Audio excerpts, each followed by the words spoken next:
great, right? You know what she said?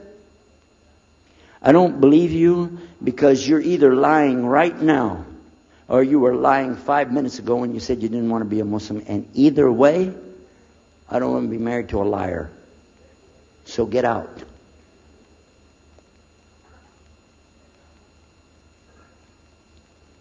So I started leaving. I'm walking down the stairs of the apartment. I'm down to my father's part. I said, wait a minute. Where am I going to go? This is my father's house. I just got thrown off of my own property. What happened here? So I went to get to Muhammad and I woke him up. I said, come, you and me, we got to talk. Come with me. And we went outside the house and we walked those country roads in Midlothian, Texas, until the time for the sun to come up at dawn. And all that time I talked to him about what's it like to be a Muslim? How do you have to believe? What do you have to do? Let me hear all of it now. And no more playing a game. I'm not debating. I just want to know. Just tell me. Just tell me what's Islam. I need to know what I need to do. And he told me everything and I realized this is it. I got to make a decision. This is a big deal though. And he told me, okay, this is up to you. You have to go make a choice for yourself. I can't help you. I said, oh my God. So when he was praying Fajr, I decided, I've been watching this man praying this direction with his head on the ground. It's so beautiful to see a man humble himself, put his head on the ground to the Rabbil Alameen. I said, oh my God, let me try that. So I sneaked off somewhere where nobody could see me, illallah. And then I found a place, a board there, and I bowed down on the ground and I put my head down on the ground on that board there. And by the way, I'm pretty good at speaking, especially in prayers. I used to make so long a prayer, they wouldn't let me say the prayer at Thanksgiving because the food would be cold. Okay? But I put my head on the ground and only these words came. No more words. Just this. Oh God, guide me. That's it. And I was thinking, oh, I got to say more than that. Nothing. Oh God, if you're there, guide me. That's it. After a while, I sat up and I looked around. There wasn't any fancy rainbow. It wasn't birds flying around. There was no big signs from above. There was no music, angels, harps, nothing like this. It was just a cloudy day in Texas. But inside, I could realize I had to make some changes. To me, that's what I need to do. There's the problem, it's inside of me. Within a few minutes, it became clear what I needed to do. And I had to develop an idea of how to pull this off.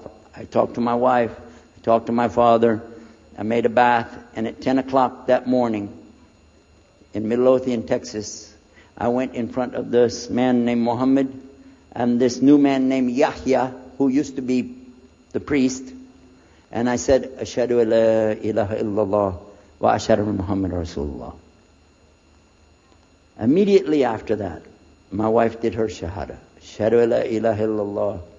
Ashhadu Muhammad Rasulullah. A few months later, my father did his shahada. Ashhadu la ilaha illallah. Ashhadu Muhammad Rasulullah. Step by step by step, we saw so many people enter into Islam.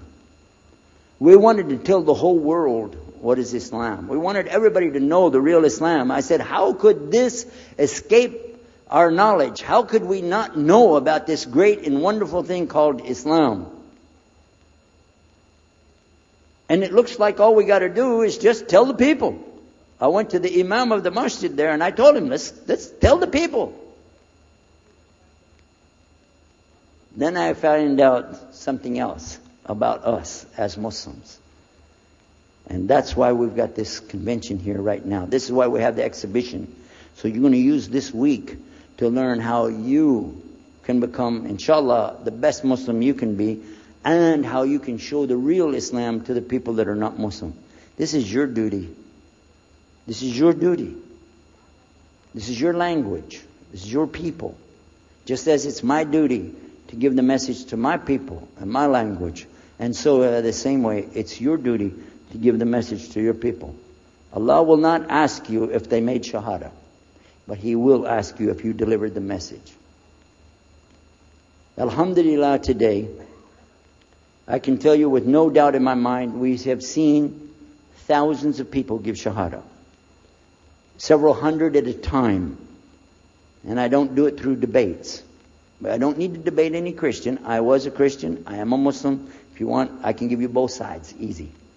Okay? I'll play both parts. I'll be the Christian and tell you this, and then I'll be the Muslim and give the answer. And there won't be any argument. And I've done that so many times. And let me share one story with you before I end. I'm going to leave now. Inshallah. I was telling the brothers today that I was asked to give a talk in a church in Hagerstown, Maryland, just outside of Virginia. This was in 1999. And I went there and I gave a talk in the church on Sunday. Because I know how to address the people. How many years was I a Christian? 50 years? I know what they want to hear. Get them ready, and they said, oh, wow, this is normal preaching. But then when I came to the part, La ilaha illallah, I stayed on La ilaha illallah until they said, yes, that makes sense, it makes sense. There was one old lady that she was saying yes. Afterwards she said, yes, but I just don't want to do it the way you're telling me. Okay? But guess what else happened? 2 people did Shahada right there. Hello? In the church. In front of their preacher. They said, yes, we agree. We like this. We want to know more. And we say there's only one God to worship. Shahadu la ilaha illallah. In front of the preacher. And one of them was his daughter. I took them to the masjid and they did Shahada in the masjid that afternoon, a Sunday afternoon. And later the boy, he married the girl. They're Muslims living there now. Now, let me ask you a question. If I would debate and argue with this preacher and made him look stupid, would he ever bring me back again? No. I'm going to ask you a question. If you were at a place and you saw somebody change their religion to another religion in the temple of that religion, and the father was the priest there, what would you think? Is that man ever going to call me again? Do you think he'd call me again? 3 months later, he called me again. Come back again. We really enjoyed it so much. I said, how's your daughter doing? I want to remind him, see what he's going to say. He said, well, she's doing fine. She likes Islam. It's very nice and lovely. She treats us so good. You know, we're amazed at her personality. We love you guys. Could you please come back again? And I did, alhamdulillah. So I'm just showing you that it's not guidance from me, not guidance from you. It's guidance from Allah. Allah guides whom He wills. Whom He wills.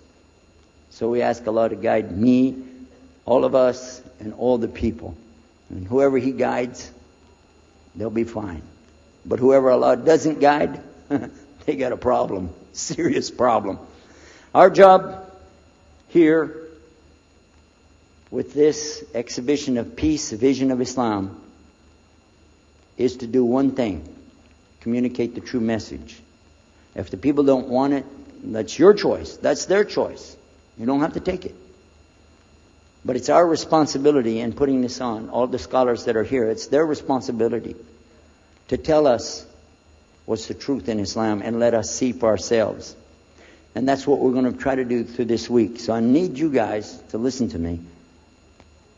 You have to participate. Your side of it. Your side of it is to show up every day. And your side of it is to bring other people. I want you to look at all that blue plastic. Look at the blue plastic back there. You see that blue plastic?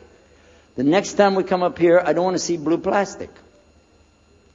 And that means I don't want you to steal the chairs tonight, okay? I want you to go get some people and fill up those chairs so they can hear this message before it's too late. Because if that man from Cairo, Egypt, had not taken the time to spend 3 months of working slowly, carefully, nurturing myself, my wife, my father, my daughters. They also became Muslim, by the way. I forgot to mention that part. And a priest. Look at what Allah gave him. And from all the people that we gave Shahada, this man in Egypt is taking the reward for that. Even now. Even now. I'm not saying you'll give a Yusuf Estes the Shahada, but I'm saying Allah will give you the reward according to what you're trying to do. Please don't leave this place tonight and forget what you heard here. Please carry this with you. Dr. Jafar Sheikh Idris and Muhammad Jabali, both of them, presented something very special. I noticed some of you going, like this at different times. This is because Allah is not letting you hear a message. So you need to get your sleep tonight so you can be awake tomorrow and catch these messages when our scholars are speaking to us. Because Allah will keep you from getting the knowledge if you don't respect it. So please participate in this the right way. Come here, show up, fill up these chairs and get the people. Get on the telephone and call people. You know how to use a cell phone in India. I know how that works. And get on the email and tell people what's going on. Make sure that this is a success from the standpoint that we have people here to hear this message. Jazakumullah khair. Wassalamu alaikum warahmatullahi wabarakatuh. Jazakallah khair. By the way, you don't clap. I don't want to see any of you guys clapping. That is, you know what that is? That's to scare away the shaitan, and it doesn't scare them, it brings them, okay? Don't clap. What you want to do is say what? What do you say? If you like something, Allahu Akbar! That's the best you can do? You want the microphone? Huh? Okay, we'll split it up, okay? This side? This side? Everybody together?